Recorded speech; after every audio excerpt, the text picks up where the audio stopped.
सबको जय मसीह की। मैं प्रभु यीशु मसीह के नाम में एक बार फिर से आप सभी का स्वागत करता हूं। और आज मेरे चैलेंज का 29वां दिन है और आज मैं आपसे बात करने वाला हूं कि परमेश्वर हम में से हर एक की किस तरह से चिंता करता है।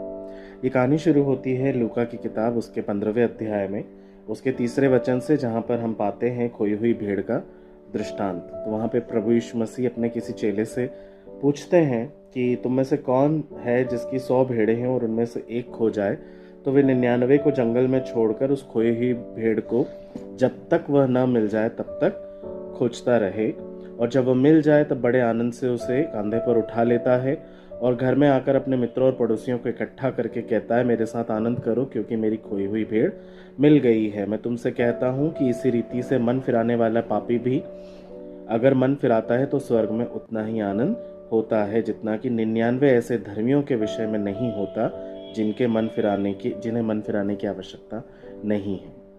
परमेश्वर यहाँ पे बहुत अच्छे से ये बात हमें समझा रहे हैं कि यदि कोई एक भेड़ भी खो जाती है तो परमेश्वर जब तक वह नहीं मिल जाती है तब तक उसे खोजते हैं।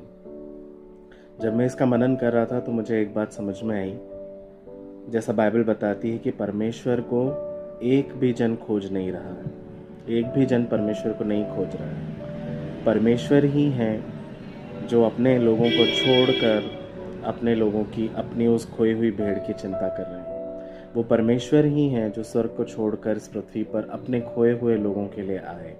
वो परमेश्वर ही है जो इतनी चिंता करते हैं। अब सोचिए, बाइबल बताती है कि 99 को उसने छोड़ दिया क्योंकि उसको पता है कि ये 99 कहीं जाने वाली नहीं है, ये मेरा शब्द को पहचानती हैं। वो केवल उस एक पापी के विषय में इतनी चिंता करते हैं कि पूरा जंगल खोज डालते हैं कि कदाचित मुझे मेरे वो भेड़ जो खो गई है वापस मिल जाए। और सोचिए, जब वो मिल जाती है तो परमेश्वर कितना आनंद मनाते हैं। परमेश्वर के साथ पूरा स्वर्ग आनंद मनाता है।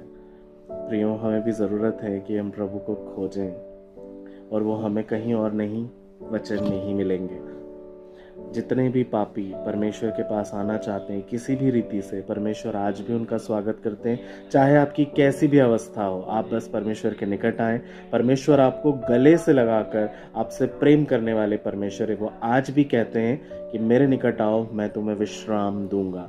और हमें विश्राम की बहुत ज़रूरत है क्योंकि पाप करते करते इंसान थक जाता है एक दिन, और ये बहुत ज़रूरत है कि हम परमेश्वर के निकट जाएं। और जब उसकी बाहों में हम जब अपने आप को छोड़ देंगे ना, तो वो हमें इतने अच्छे से सहलाएगा, इतना प्यार करेगा जैसे माँ करती है। मैं विश्वास करता हूँ कि प्रभु ने आपसे बातचीत की होगी। प्रभु इन वचनों के द्वारा आपको आशीष दे।